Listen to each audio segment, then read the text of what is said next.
Le groupe est avec lui et ça c'est important. Et en plus c'est un garçon qui a déjà eu des blessures cette saison. C'était les mots de Vincent Vrach. On est vraiment, Nordine rappelle des compositions avec du côté de Genk, eh bien on tente quelque chose en faisant commencer Mirizola et Bibou ensemble. C'est pas arrivé énormément de fois cette saison. Du côté du Standard, comme agenda, comme calendrier. 3 très gros matchs qui attendent le Standard avec pourquoi pas un ticket pour les barrages à la clé. L'adversaire des barrages, ça par contre il n'est pas encore identifié, ça devra se décider. Et Bibou voilà, qui vient fermer un peu le couloir à Adeli Sternberg. Il ralentit le jeu énormément. Oh, attention, il passe là par contre. Ça c'est bien joué. À droite, il y a moyen de trouver Mirizola. Face à lui, Lorenz. Faut y aller, faut y aller. Et il se remet sur son pied gauche. Et Bates. finalement Bates qui est là, qui vient sauver Mathieu Epolo. Incroyable. Quel sauvetage. Parce que là on va le voir, on a l'impression qu'au début il va ralentir un peu le jeu, puis après techniquement il va faire la différence. Et là il va être collectif, il va jouer sur le côté droit. Non, Monsieur Laforge estime que non. Bangoura il est solide. Et Kayembe qui accompagne pour lancer éventuellement Yokoyama face à Fossi. Il a Imaritra qui vient apporter du soutien, il peut rentrer, il peut frapper. Poteau. Le poteau sur sa première occasion du match.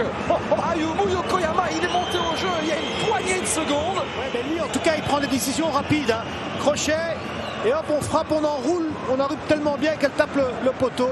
Et Ito n'a pas su réagir. Ouais, surpris. Évidemment le poteau, vous ne savez pas où elle va arriver. Il y avait Marlon Fossi, ça agace Bibou qui aurait espéré recevoir le ballon. Ouais, mais il ne savait pas lui donner le ballon. Oh, non, mais je ne dis pas qu'il devait, mais en tout cas on l'a vu gesticuler. Oui, j'ai vu, oui, mais je ne comprenais pas pourquoi. Mais enfin, le contrôle est bon, Bangoura, il va frapper ou pas? Kayembe, avec ici Mirizola, la reprise de la tête. Oh, attention. Et ici, ça file à côté, Yokoyama.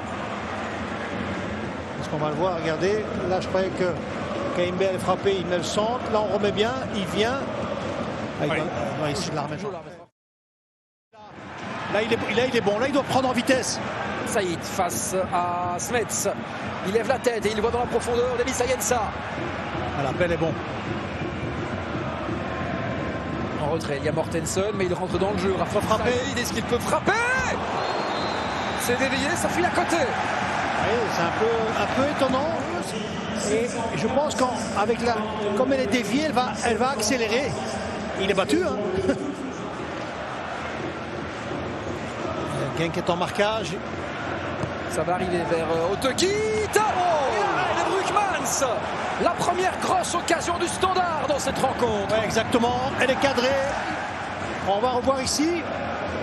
Ouais, c'est Karamoko qui met cette tête décroisée.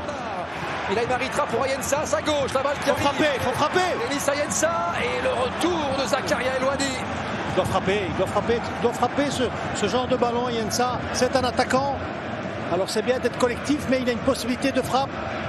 Mirizola, la petite déviation. Et oui. Bibou qui ne parvient pas à enchaîner, le Standard qui repart. Ayensa pour fixer. Ayensa pour décaler. Et ensuite le tir. Oh, il a voulu arrêter par Brugmans. Il retourne mal, mais ici, on va le voir. Voilà, il essaye d'ouvrir. Karamoko bloqué par Sattelberger. Ouais, ça passe. Il est passé à vide et il va chercher le corner. C'est dommage, il a voulu jouer un peu trop fin à la fin. C'est compliqué pour lui, il ne sait pas où il se trouve.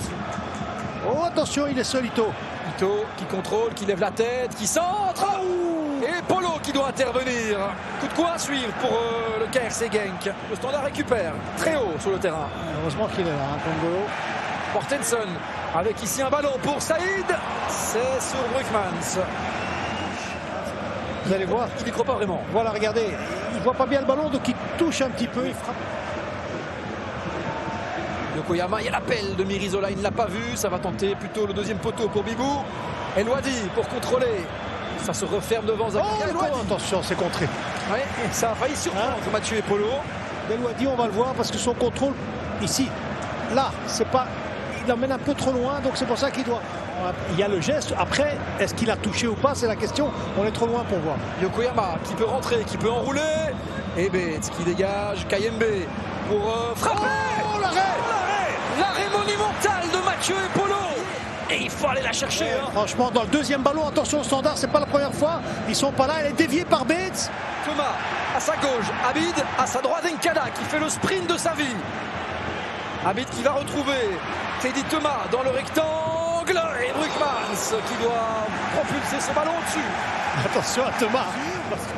Regardez, il va jusqu'au bout. C'est pas un joueur qui peut tricher. Hein. Hautekitt se relève là après un coup perdu au visage.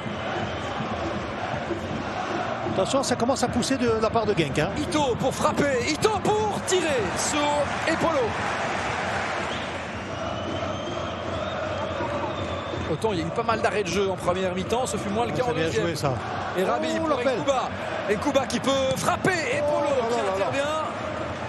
De nouveau, intervention qui était nécessaire de Mathieu Epolo. Heinen avec Elouadi. Zakaria Elouadi et Tobias Moore. Et le coup de sifflet final de Nicolas Laforge, 0-0 entre Genk et le Standard.